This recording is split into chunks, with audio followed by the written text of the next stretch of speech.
Chapter हम start कर रहे हैं वेक्टर अलजेब्रा। ये वेक्टर अलजेब्रा क्या है, इसकी इंपॉर्टेंस क्या है, ये सिंपल अलजेब्रा से कैसे डिफरेंट है और किन फिजिकल क्वांटिटीज के साथ ये डील करती है और उन फिजिकल क्वांटिटीज को कैसे हम ऐड करते हैं, कैसे सब्ट्रैक्ट किया जाता है और कैसे मल्टीप्लाई किया जाता है। These things will be discussed in this chapter in detail. ठीक है ना, वन बाय वन हम हर एक चीज इसमें डिस्कस करेंगे, एक एक करके हम डिस्कस करेंगे डिटेल में। ठीक है, तो सो लेट अस स्टार्ट। सबसे पहले physical quantities.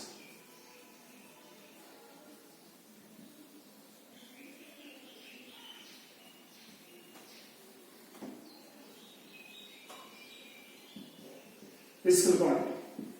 What is a physical quantity?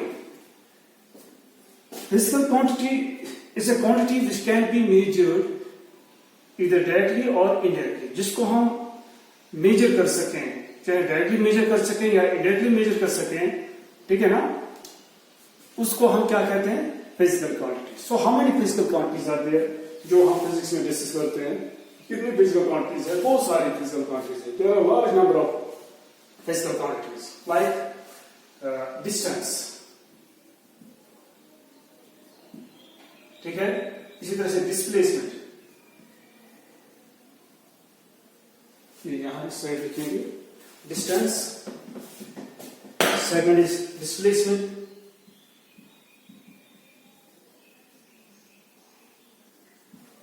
इसी तरह से स्पीड, इसी तरह से वेलोसिटी,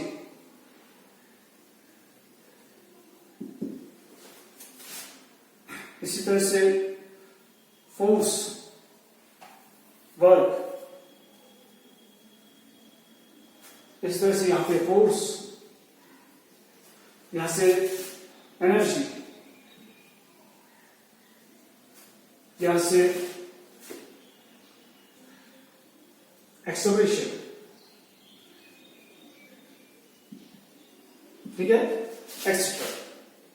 इस तरह से बहुत सारी फिजिकल क्वांटिटीज है, जैसे कि लीनियर मोमेंटम है, एंगुलर मोमेंटम है, इसी तरह से टाइम है, ठीक है, टॉर्क है, बहुत सारी ल्यूमिनस इंटेंसिटी है, तो बहुत सारी फिजिकल क्वांटिटीज है। तो यहाँ पे कुछ मैंने मेंशन कर दिया, यहाँ पे जितनी आप लोगों ने पढ़ी होगी मैट्रिक तक तकरीबन। तो इसमें डिस्टेंस के बारे में आपने पढ़ा होगा, स्पीड के बारे में, work, energy, displacement, velocity, force and acceleration, ठीक है ना। ये वो फिजिकल क्वांटिटीज मैंने यहाँ पे मेंशन कर दी। वैसे बहुत सारी फिजिकल क्वांटिटीज है जो आप लोगों ने मैट्रिक तक पढ़ी होगी, फिजिकल क्वांटिटीज वो हमने यहाँ पे लिख दी, ठीक है। अब ये जो जितनी भी फिजिकल क्वांटिटीज है, they are broadly classified into two categories, two categories, ठीक है ना। one group of physical quantities are called scalars. एक ग्रुप जो है उनको स्केलर्स कहा जाता है, and the second group of physical quantities are called vectors. So there are two categories, scalars and vectors. All the physical quantities have been broadly classified into two categories, scalars and vectors.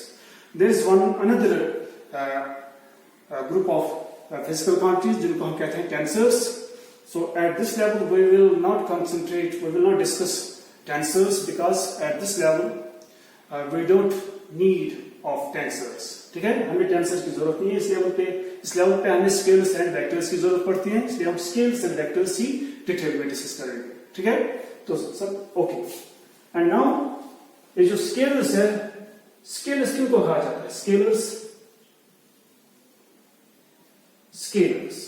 Scalars are those physical quantities which possess only magnitude.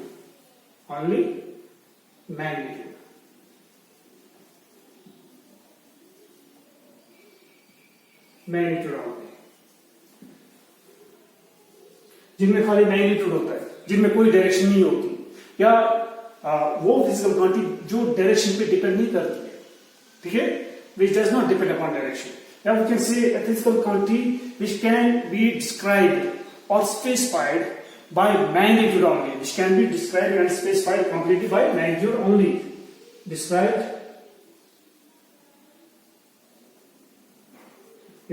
specified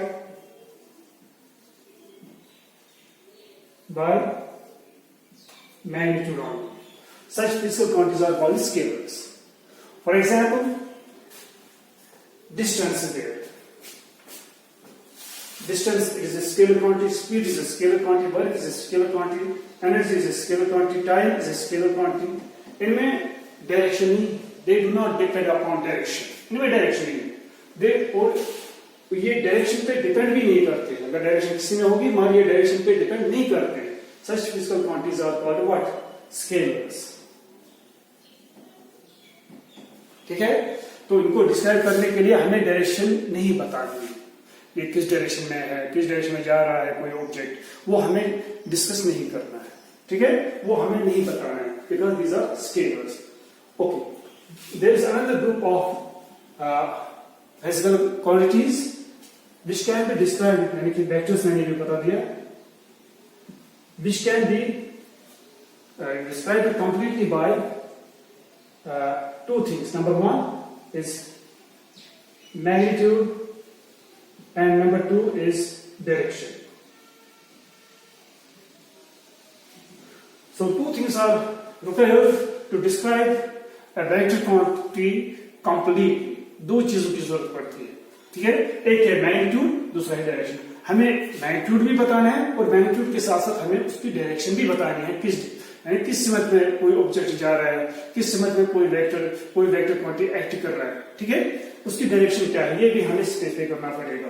so it means that a vector quantity is a quantity which possesses magnitude as well as direction. Now we can say a vector quantity is a quantity which can completely, a physical quantity which can completely be described or specified by these two things. Described and specified completely.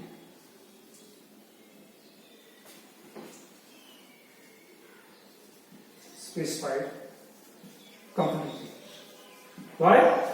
Magnitude and direction as well as direction. दो चीजों की जरूरत पड़ती है. Is this clear to you? For example, displacement, velocity, force, acceleration. These are called vectors. These are the examples of vectors. These are the examples of scalars. जैसे कि distance की हम बात करेंगे. डिस्टेंस जब हम कहते हैं ना, डिस्टेंस दो पॉइंट्स के दरमियान कितनी डिस्टेंस है. ठीक है? दो पॉइंट्स हम ले लेंगे, point A and point B. मान लीजिए डिस्टेंस है, ये पाथ है between two points A and B. अब इस एक्चुअल पाथ की क्या लेंथ है, आप ये ए से बी तक मेजर कर सकते हो, बी से ए तक मेजर कर सकते हो, डजंट मैटर. और इसकी डायरेक्शन क्या है, अगर बॉडी ने ये डिस्टेंस कवर की है तो वो किस डायरेक्शन में गया है. वो बॉडी अगर if a car moves from point A to point B, अब ये किस डायरेक्शन में गई है ये कार. ठीक है? इसकी डायरेक्ट व्हाटएवर द डायरेक्शन, वो हमें यहाँ पे स्पेसिफाई नहीं कर रहे हैं, वो हमें यहाँ पे डिस्कस नहीं करना है, उसके बारे में हमें कुछ नहीं बताना है. अगर हम खाली डिस्कस कर रहे हैं डिस्टेंस, तो हमें खाली डिस्टेंस बतानी है, बॉडी ने कितनी डिस्टेंस कवर की है. ठीक है? This is clear from point A to point B. So इसमें there is no concept of direction in distance, so therefore it's a scalar quantity. इसी तरह से डिस्प्लेसमेंट, अगर हम डिस्प्लेसमेंट की बात करेंगे, displacement means it is a vector quantity. It means direct distance from initial point to final point, from initial position to final position, from initial position to final position. So this is the meaning of displacement. ये भी distance है, it is a distance with direction. It is a distance with direction. A से लेकर B तक कितनी distance है, how much distance is covered by a body in one particular direction from initial position to final position. This is called a displacement. तो इसमें एक खास direction भी है, from initial position to final position. So therefore it's a vector quantity. इसी तरह से velocity and speed. जो स्पीड क्या है, speed is the how fast a body is moving. ठीक है? हमारा वेलोसिटी क्या बता रहे हैं, velocity is also describes how fast a body is moving, but it gives an additional information about direction, in which direction. या हमें खाली स्पीड जब हम बताएंगे तो स्पीड का मतलब है बॉडी कितनी फास्ट जा रही है. जब हम वेलोसिटी बताएंगे तो वेलोसिटी का मतलब है ये हमें दो चीजें बता रही है. नंबर वन, ये बॉडी कितनी फास्ट जा रही है और किस डायरेक्शन में जा रही है. So this continuous direction, therefore it's a vector quantity. इस तरह से work is a scalar quantity, force is a vector quantity, energy is a scalar quantity, time is a scalar quantity.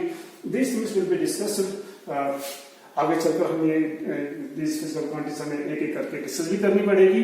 तो हाँ, यहाँ पे आपको याद रखना पड़ेगा, this physical quantities are examples of vectors, this physical quantities are examples of scalars. This is clear to you? Okay. Now, this time we have to deal with only what vectors. जैसे कि scalars. Let me tell you one thing here. अगर scalars को हमें scale quantities को add करना हो, multiply करना हो, डिवाइड करना हो, सबट्रैक्ट करना हो, तो यहाँ पे सिंपल अलजेब्रा यूज करते हैं।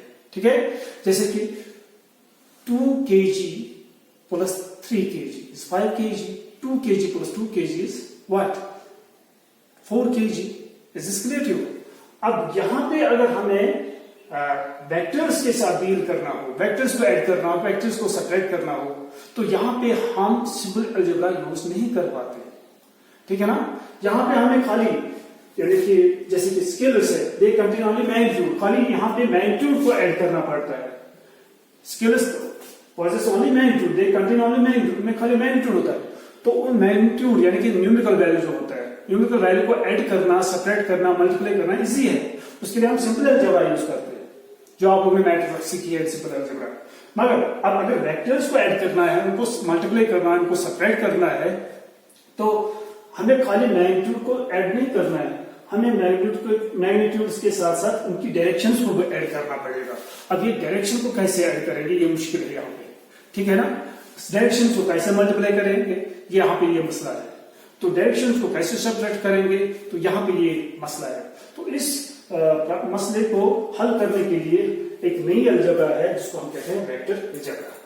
ठीक है, तो vector algebra is for what, for the vector quantities only. जैसे पहले मैंने बता दिया कुछ फिजिकल क्वांटिटीज है जिनके साथ डील करती है। So what are the such physical quantities जिनके साथ वेक्टर अलजेब्रा डील करते हैं? Vectors. Vector quantities are the physical quantities which जिनको हम ऐड करते हैं, सेपरेट करते हैं, किसमें? वेक्टर अलजेब्रा में। Is this clear? So vector algebra deals with what? Vector quantities only, not with scalars. Is this clear to you? जैसे कि मैं एक एग्जांपल बता दूं यहाँ पे, 2 मीटर एंड 2 मीटर कितना होता है? सिंपल अलजेब्रा में 4 metre, 2 metre plus 2 metre is 4 metre. But in vector algebra, 2 meter plus 2 meter is not always 4 meter. Sometimes it may be 1 meter, it may be 0 meter. Its value varies from 0 to 4. Is this clear to you? तो but scale in scale algebra में, जो scale algebra है या simple algebra में, principal algebra है, वहां पे हमेशा 2 मीटर प्लस 2 मीटर हमेशा 4 के बराबर होता है। This is not so in case of vector algebra when we deal with vectors. Is this clear to you? Okay, अब यहां पे आएंगे हम वेक्टर अलजेब्रा। ये मैंने समझा दिया इंपॉर्टेंस ऑफ वेक्टर अलजेब्रा क्या है और ये किस तरह से डिफरेंट है from simple algebra. Okay, and now अब हम यहां पे वेक्टर अलजेब्रा स्टार्ट करेंगे। अब ये मैंने इंट्रोडक्शन दे दिया इसके बारे में। तो फर्स्ट वेक्टर अलजेब्रा, अब यहां पे मैंने बता दिया vector algebra deals with what? Vector quantities only. अब वेक्टर क्वांटिटीज को हमें सीखना है कैसे ऐड करना है, उनको कैसे सबट्रैक्ट करना है और उनको कैसे मल्टीप्लाई करना है। ठीक है, only 3 operations are possible here. Third जैसे कि डिवीजन, वो ऑपरेशन यहाँ पे पॉसिबल नहीं है वेक्टर्स में। वो ऑपरेशन यानी कि वेक्टर को हम वेक्टर के साथ डिवाइड नहीं करते, वेक्टर को वेक्टर से ऐड करते हैं, वेक्टर को वेक्टर के साथ मल्टीप्लाई करते हैं, वेक्टर को वेक्टर के साथ सबट्रैक्ट करते हैं। हमारे divide division operation is not applicable here for vectors. Is this clear? Okay. तो ये पॉइंट याद रखना। तो अब वेक्टर्स को हम ऐड करते हैं, सबट्रैक्ट करते हैं, मल्टीप्लाई करते हैं, किससे? कैसे? Graphically, geometrically.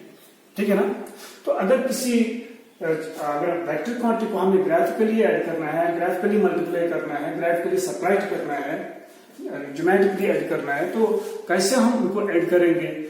ठीक है ना, ये हमें सीखना है। तो उनको पहले सबसे पहले वेक्टर क्वांटिटी को फिर अगर ग्राफिकली ऐड करना है, ज्योमेट्रिकली ऐड करना है, तो ग्राफिकली या ज्योमेट्रिकली उनको फिर रिप्रेजेंट करना पड़ेगा। ठीक है ना? तो सबसे पहले यहाँ पे हम डिस्कस करेंगे रिप्रेजेंटेशन ऑफ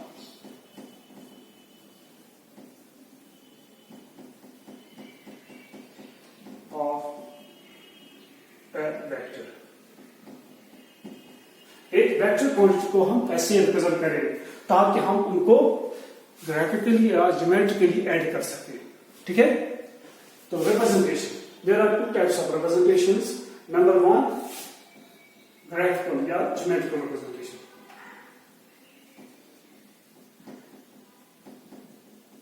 या graphical representation, and this second one is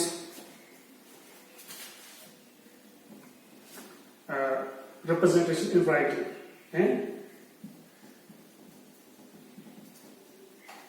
writing में हम एक फिजिकल क्वांटिटी को कैसे रिप्रेजेंट कर सकें या कैसे रिप्रेजेंट करते हैं। ठीक है, पहले देखेंगे ज्योमेट्रिकली या ग्राफिकली हम कैसे एक फिजिकल क्वांटिटी को रिप्रेजेंट करते हैं। वेरी सिंपल, अगर एक फिजिकल क्वांटिटी है तो उसको रिप्रेजेंट करने कैसे हम ज्योमेट्रिकली या ग्राफिकली रिप्रेजेंट करते हैं। वेरी सिंपल, एक स्ट्रेट लाइन ड्रा करते हैं, उसके एक एंड पे हम एक एरो हेड ड्रा करते हैं।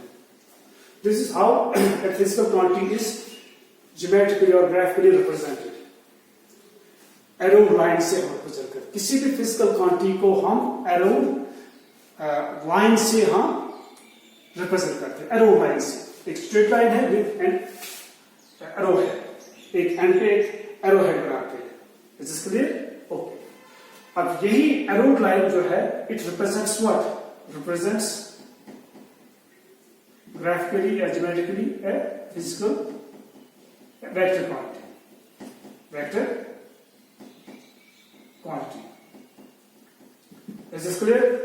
अब यहां पे क्वेश्चन है, ये एक एरो से हम कैसे एक फिजिकल क्वांटिटी को रिप्रेजेंट करेंगे, क्योंकि फिजिकल जो वेक्टर क्वांटिटी है, vector quantity possesses two things, one magnitude, second is direction. अगर हम एक एरो हेड से एक फिजिकल क्वांटिटी को रिप्रेजेंट करेंगे तो इसका मतलब यही हुआ, ये जो एरो हेड है, एरो लाइन है, ये दोनों चीजें उस वेक्टर क्वांटिटी की रिप्रेजेंट करनी चाहिए। ठीक है ना, इसमें दोनों चीजें होनी चाहिए, एक मैग्नीट्यूड भी ये रिप्रेजेंट करना चाहिए, दूसरा उसकी डायरेक्शन भी ये रिप्रेजेंट करना चाहिए। ये जो एरो हेड है, एरो हेड रिप्रेजेंट डायरेक्शन। ठीक है, मान लीजिए फोर्स जा रहा है किस डायरेक्शन है? टुवर्ड्स राइट, तो ये इस तरह से एरो दिखाएंगे, टुवर्ड्स राइट जा रहा है। एक बॉडी जा रही है टुवर्ड्स राइट, एक फोर्स एक्ट कर रहा है किसी बॉडी पे टुवर्ड्स राइट, तो ये राइट की डायरेक्शन में। अगर फोर्स एक्ट कर रहा है वर्टिकली अपवर्ड्स, तो एरो इस तरह से ड्रा करेंगे अपवर्ड डायरेक्शन में। ठीक है, अगर फोर्स एक्ट कर रहा है डाउनवर्ड्स, जैसे ग्रेविटी है, ग्रेविटी, फोर्स ऑफ ग्रेविटी, वो हमेशा नीचे की तरफ एरो ड्रा करते हैं, क्योंकि force of gravity always acts vertically downwards towards the center of earth. ठीक है, gravitational force, this is the gravitational force acting vertically downwards. Is clear? Okay, Fg, तो इस तरह से ये रिप्रेजेंट करते हैं। तो एरो हेड रिप्रेजेंट करता है डायरेक्शन ऑफ द वेक्टर। अब उसका मैग्नीट्यूड इससे रिप्रेजेंट करेंगे, ये जो लेंथ ऑफ द लाइन है, एरो लाइन की जो लेंथ होगी, ये जो लाइन है इसकी लेंथ क्या होगी? The length of the arrow is made proportional to what? Proportional to what? The magnitude of the vector quantity. So it means that the length represents the magnitude of the vector quantity, whereas the arrowhead represents the direction of the vector quantity. Is this clear to you? तो जो जब हम ये arrow draw करते हैं, इसकी length होनी चाहिए, the length of the arrow is drawn according to a suitable scale. Is this clear to you? एक suitable scale से हम ये draw करते हैं। मान लीजिए फोर्स है, एग्जांपल देते हैं यहां पे, force is equal 4 newton due west, 4 newton force act कर रहा है किसी बॉडी पर ड्यू वेस्ट की तरफ उसकी डायरेक्शन। तो हम कैसे रिप्रेजेंट करेंगे इसको? वेस्ट कहां है? एज यू नो, ये 4 डायरेक्शंस है, ऊपर की तरफ क्या है? नॉर्थ, नीचे की तरफ क्या है? साउथ, यहाँ ईस्ट है, यहां से वेस्ट है, तो यहां से ओरिजिन है। ठीक है, तो हमें फोर्स ड्रा करना है, फोर्स वेक्टर, तो उसकी लेंथ क्या है? 4 न्यूटन ड्यू वेस्ट, किस डायरेक्शन में? वेस्ट की डायरेक्शन में। Is clear? याद रखना, यहां से हम ड्रा करेंगे वेस्ट की डायरेक्शन, या यहां पे ड्रा करेंगे। प्रेजेंट वेक्टर यहां से ड्रा करेंगे। वेस्ट कहां है? टुवर्ड्स लेफ्ट, यहां से एरो रखेंगे इस एंड पे, तो it means that the direction of force is towards waste. Is it clear? अब 4 न्यूटन है तो यहां पे स्केल यूज करेंगे, एक suitable scale. Suppose 1 centimetre is equal to 1 newton. 1 centimetre line draw करेंगे, 1 सेंटीमीटर रिप्रेजेंट करता है 1 न्यूटन के बराबर है। मान लीजिए हम रिज्यूम करते हैं तो 2 सेंटीमीटर 2 न्यूटन के बराबर होगा। यहां पे 4 न्यूटन है तो इस लाइन की लेंथ होनी चाहिए 4 centimetre. 1 2 3 4 centimetre, 4 centimetre length of this line. Is this clear? This is how a vector quantity is graphically or geometrically represented. ठीक है ना? तो एक एरो लाइन से, एरो लाइन की जो लेंथ होगी वो होनी चाहिए proportional. It is to be drawn according to stable scale and it should make proportional to what? Magnitude of the vector quantity. And arrow है क्या रिप्रेजेंट कर रहा है? Direction of the vector quantity. Is this clear? Okay, अब यहां पे in writing ये graphical representation मैंने दिखा दी। अब राइटिंग अगर लिखना होगा, कैलकुलेशंस करनी होती है, वहां पे हम ये एरोज नहीं बनाते हैं, वहां पे हम ज्योमेट्रिकली पहले ऐड करते हैं, फिर लिखना होता है राइटिंग में, तो वहां पे हम लेटर्स का इस्तेमाल करते हैं, इंग्लिश लेटर्स, इंग्लिश अल्फाबेट्स का इस्तेमाल करते हैं हम। तो राइटिंग में हम कैसे लिखते हैं? हम कोई भी इंग्लिश लेटर इस्तेमाल करते हैं। इसलिए मान लीजिए फोर्स वेक्टर है, जैसे यहाँ पे मैंने एफ से रिप्रेजेंट किया है, तो force is generally represented by writing by capital F, sometimes small f से रिप्रेजेंट करते हैं। इस f के ऊपर एक छोटा सा एरो ड्रा करते हैं। अगर मैंने एरो ड्रा नहीं किया, it represents only magnitude. Arrow के बगैर अगर मैं f लिखूंगा तो इसका मतलब ये क्या है? इसका मतलब है then it will represent only magnitude। अगर ऊपर से एरो भी ड्रा करेंगे, it means it's the vector quantity, it represents magnitude as well as direction।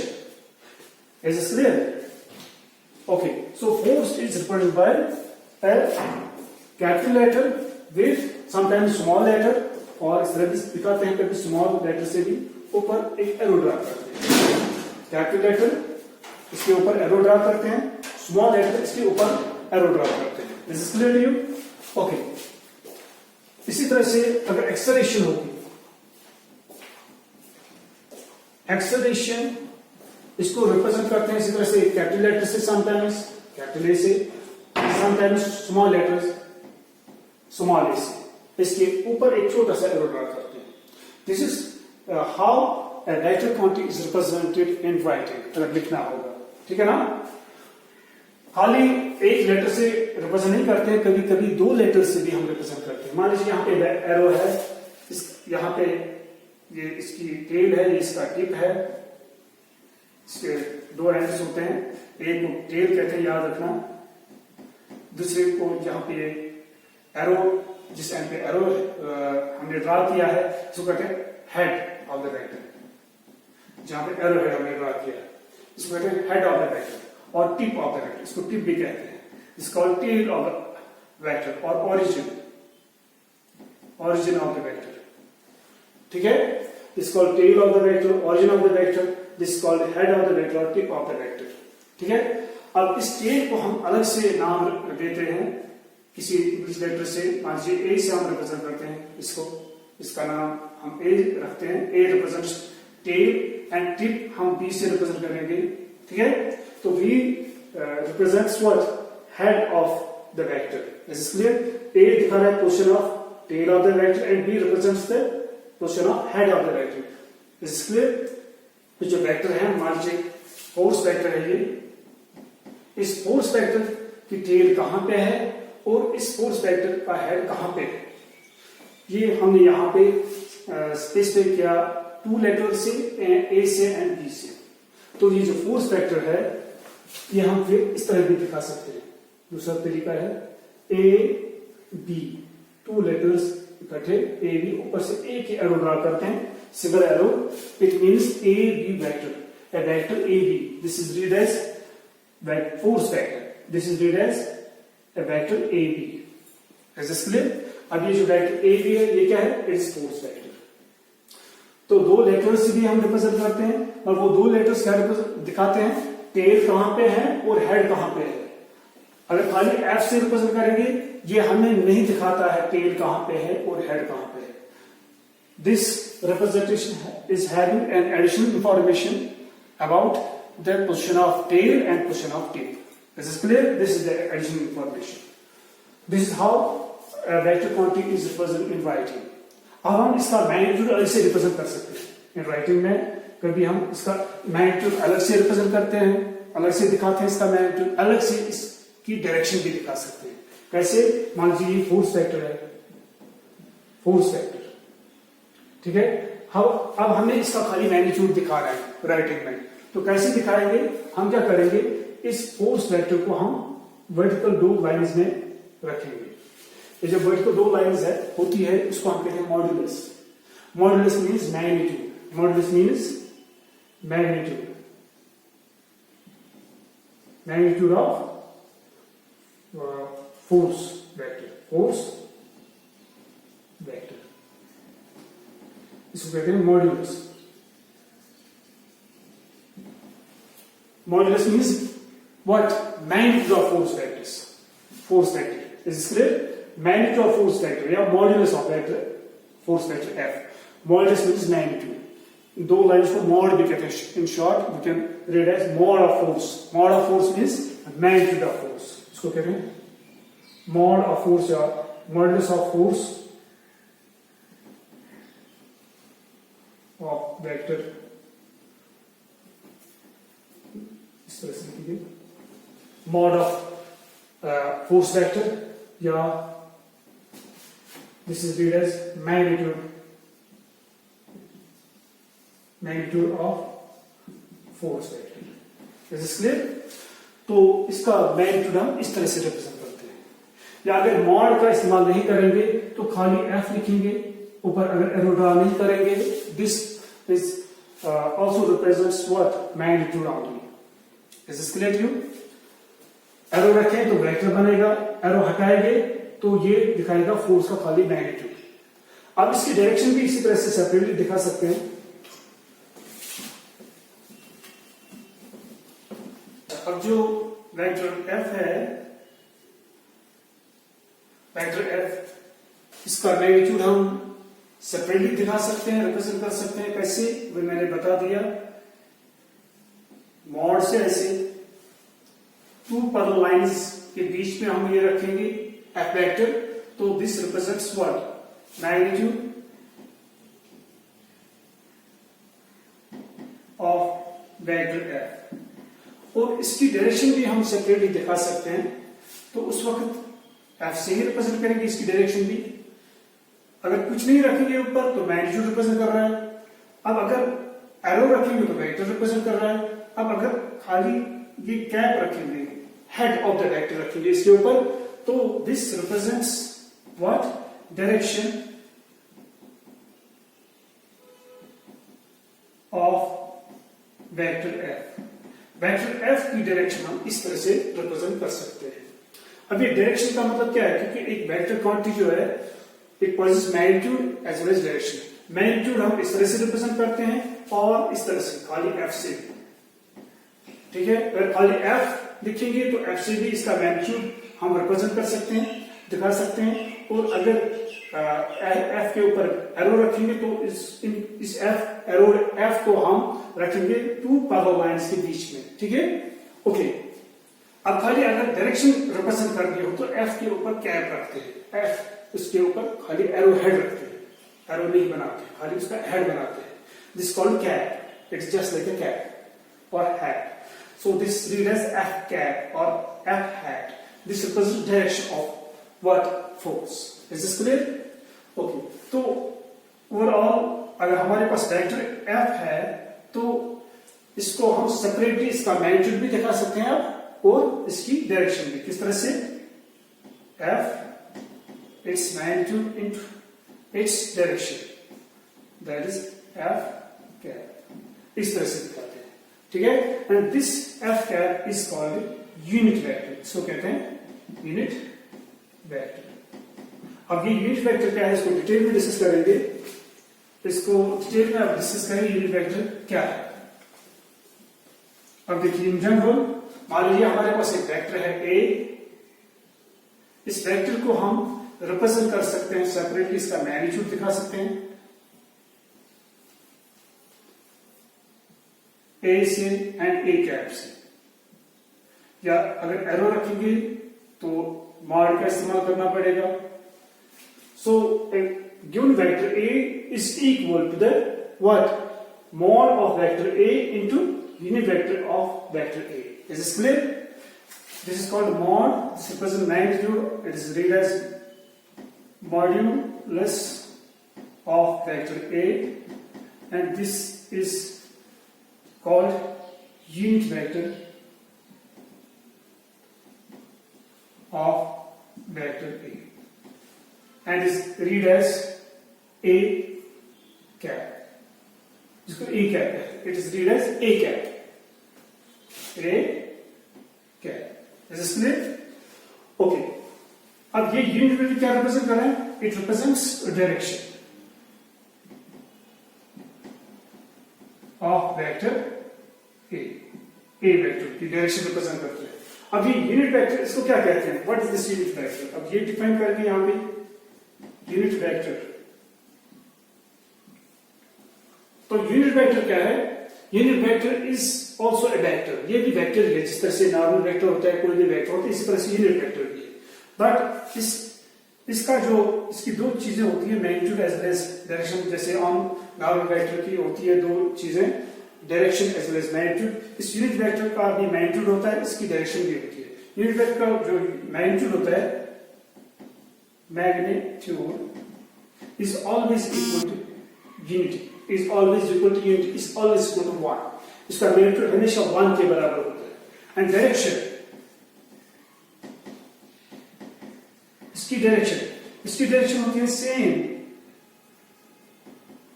As that of the given vector. मतलब हर एक वेक्टर का एक यूनिट वेक्टर होता है। What I mean to say, हर एक वेक्टर का एक यूनिट वेक्टर होता है, और वो यूनिट वेक्टर क्या रिप्रेजेंट करता है? उस वेक्टर की डायरेक्शन रिप्रेजेंट करता है। ठीक है? अगर यहां पे वेक्टर ए है, ए कैप ये इसका यूनिट वेक्टर है, मींस ये इसकी डायरेक्शन रिप्रेजेंट करता है। जो ये ए कैप है, it is also a vector, तो इसकी डायरेक्शन क्या है? Is same as that of the given vector. Is this clear to you? और इसका मैग्नीट्यूड क्या होता है? यूनिट के बराबर होता है, 1 के बराबर होता है। This is clear? तो अब ये यूनिट वेक्टर कैसे हम डिफाइन करेंगे?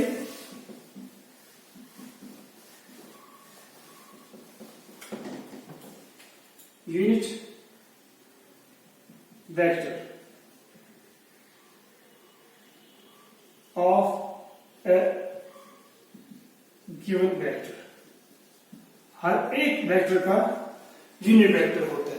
तो कैसे डिफाइन करेंगे? Unit vector of a given vector is defined as a vector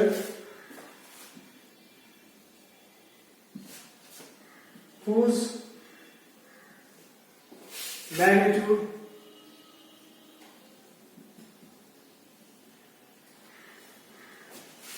is equal to unity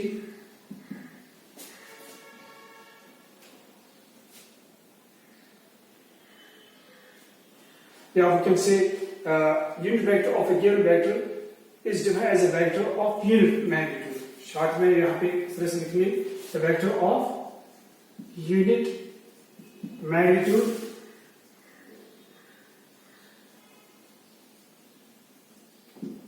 and whose direction is same as that of the given vector।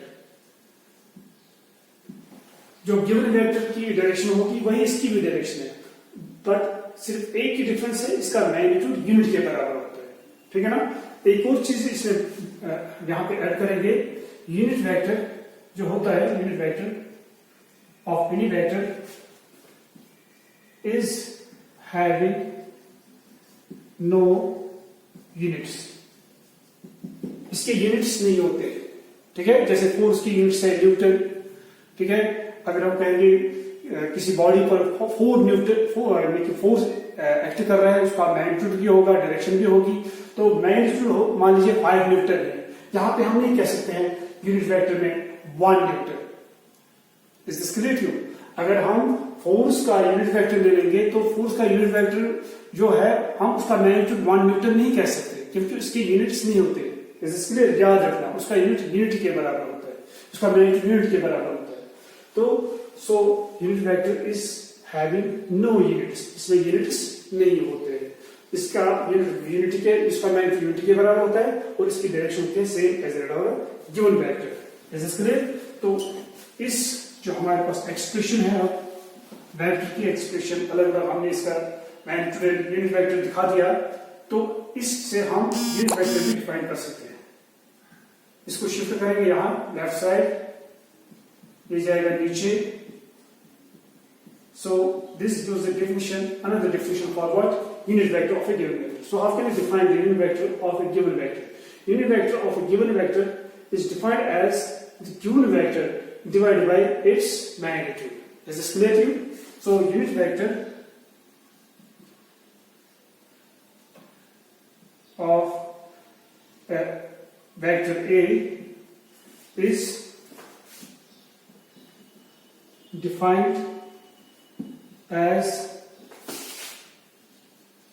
the given vector A divided by its magnitude. मतलब अगर किसी vector, मान लीजिए vector B है हमारे पास, अब अगर इसका यूनिट वेक्टर डिफाइन करना हो या इसका यूनिट वेक्टर बताना हो, इसका यूनिट वेक्टर क्या है, तो वेरी सिंपल, इसका यूनिट वेक्टर ऑफ बी वो किसके बराबर होगा? वो होगा vector B divided by its magnitude. Vector B जो है उसके उस वेक्टर बी को उसके मैग्नीट्यूड के साथ डिवाइड करेंगे, ये will get the unit vector of the given vector. Is this clear? Okay, इस तरह से हमने आज डिस्कस किया है यूनिट वेक्टर तक। The rest of the things will be discussed in